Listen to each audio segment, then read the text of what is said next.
अस्सलाम वालेकुम, welcome to our house building series. ये हाउस बिल्डिंग सीरीज़ की सेकंड वीडियो है। फर्स्ट वीडियो में मैंने आपको बताया था कि हाउस बिल्डिंग क्या होता है। इस वीडियो में मैं आपको बताऊंगा कि उसके लिए आपको क्या एलिजिबिलिटी है, क्या रिक्वायरमेंट्स है और कौन से डॉक्यूमेंट्स की ज़रूरत होती है।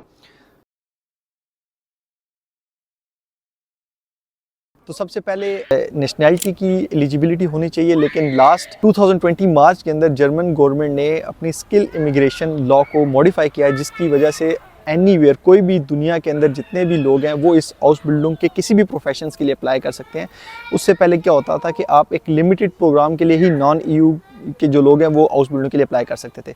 सेकंड जो इसकी एलिजिबिलिटी है वो ये है कि आपकी एज जो है वो मिनिमम 18 ईयर्स होनी चाहिए। अपर एज की कोई लिमिट नहीं है। कुछ प्रोफेशंस ऐसे होते हैं जैसे कि नर्सिंग है तो वो आपको उसके लिए कोई ज़्यादा हायर रिस्ट्रिक्शन नहीं होती, आप ज़्यादा एज में भी वो स्टार्ट कर सकते हैं।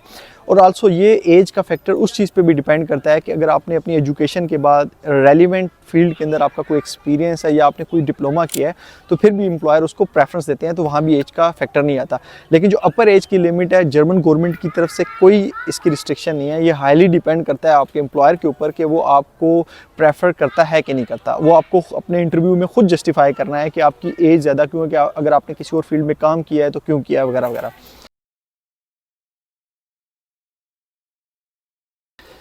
तो रिक्वायरमेंट के अंदर सबसे पहले इसकी रिक्वायरमेंट है जर्मन लैंग्वेज की। तो मिनिमम आपको B1 जर्मन लैंग्वेज चाहिए। जर्मन लैंग्वेज बहुत ज़रूरी है। कुछ लोग क्वेश्चन करते हैं कि इंग्लिश के साथ हाउस बिल्डिंग हो सकता है, जो ये बिल्कुल नहीं हो सकता। आपको मिनिमम B1 चाहिए। ये क्यों चाहिए होता है? क्योंकि आप जब स्कूल के अंदर स्टडी करते हैं तो वो सारा जो आपका कोर्स वर्क होता है, करिकुलम होता है, वो जर्मन लैंग्वेज के अंदर होता है। उसमें क्या होता है कि आपके मिड टर्म एग्ज़ाम होते हैं, आपके फाइनल एग्ज़ाम होते हैं, वो सब जर्मन के अंदर होते हैं। और सेकेंडली जब आप कंपनी के अंदर जब काम कर रहे होते हैं तो वहाँ पे पूरा जो वर्क कल्चर है, आपकी जो जितनी भी कम्युनिकेशन है वो जर्मन के अंदर होती है। तो जर्मन जो है बहुत इंपॉर्टेंट रिक्वायरमेंट है और यही मेन एलिजिबिलिटी है आपको हाउस बिल्डिंग हासिल करने के लिए। लेकिन कुछ प्रोफेशंस ऐसे हैं जैसे कि नर्सिंग हो गया या मेडिकल के जितने प्रोफेशंस हैं वहाँ आपको B2 से कम जो है वो नहीं मिलेगी हाउस बिल्डिंग। और अभी चूंकि मैं ट्रेंड देख रहा हूँ कि ट्रेंड काफ़ी तेज़ी से बढ़ रहा है, तो इसका मतलब है कि आपके लिए मज़ीद कंपटीशन क्रिएट होगा। जब क्रिएट होगा तो आप जितनी आपकी अच्छी लैंग्वेज आती होगी आपके उतने चांसेस ज़्यादा हो जाएंगे। एजुकेशन रिक्वायरमेंट की अगर आप बात करें तो आपको सेकेंडरी स्कूल एजुकेशन का सर्टिफिकेट चाहिए, यानी कि 10 इयर्स ऑफ एजुकेशन आपको चाहिए। कुछ स्पेशल प्रोफेशंस ऐसे हैं आईटी के अंदर जिसमें आपको 12 इयर्स ऑफ एजुकेशन भी चाहिए होती है। लेकिन मोस्टली आप जितने भी प्रोफेशंस हैं वो 300 के करीब प्रोफेशंस हैं, आप सारे प्रोफेशंस अपनी 10 इयर्स ऑफ एजुकेशन पे स्टार्ट कर सकते हैं।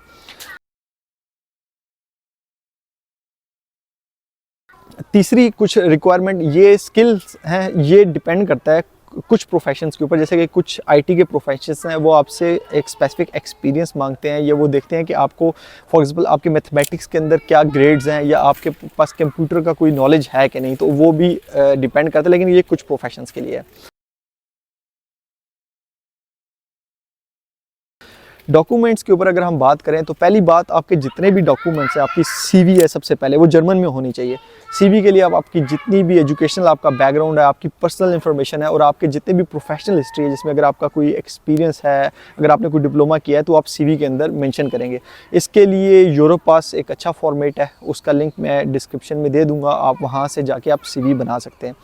सेकंड चीज़ जो है वो बड़ी इंपॉर्टेंट है, वो मोटिवेशनल लेटर है। ये भी आपको जर्मन में लिखना चाहिए।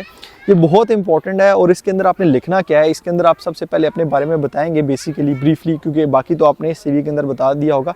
इसके अंदर आपने कुछ क्वेश्चंस को ना एड्रेस करना है। जैसे कि पहला क्वेश्चन ये होगा कि आप इस ट्रेनिंग के लिए सूटेबल कैंडिडेट कैसे हैं, पहली चीज़।